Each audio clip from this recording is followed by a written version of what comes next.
anibersaryo ng Department of Justice Parole and Probation Administration, ipinagdiwang sa pamamagitan ng isang exhibit at kung bakit at para saan itinatag ang naturang ahensya, alamin natin sa ulat ni Marita Moahe.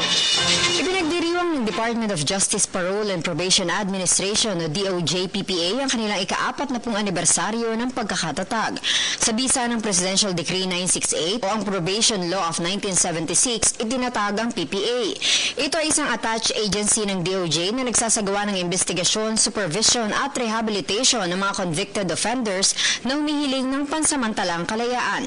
Ang board po ang nagdesisyon kung sino po yung bibigyan ng pagkakataon, palalayain ng ating board sa pamamagitan ng rekomendasyon ng ating mga parole probation officers. Ayon kay PPA Administrator Manuel Co, para mabigyan ng pansamantalang kalayaan, kinakailangang hindi lalagpas na 6 na taon ang sentensyang pagkakakulong na inihatol sa convicted. Samantala, dumalo din sa okasyon sina Vice Mayor Joy Belmonte ng Quezon City at Councilor Jan Soto. Ayon kay Belmonte, sa ngayon ay mahigit 2,000 na ang mga drug users at pushers na kusang loob na sumuko sa mga pulis ng Quezon City.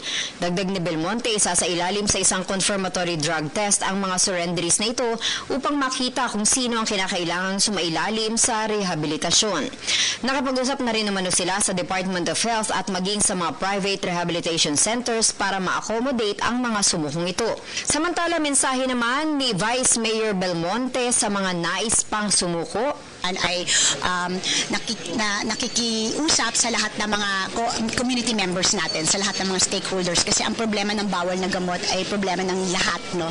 So mga paaralan, mga homeowners associations, ang simbahan, makipagtulungan tayo para tulungan ang ating mga mamamayan na makaiwas sa prevention.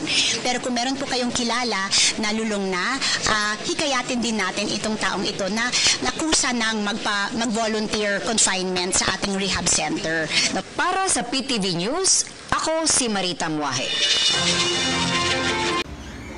Ako po si Cathy San Gabriel.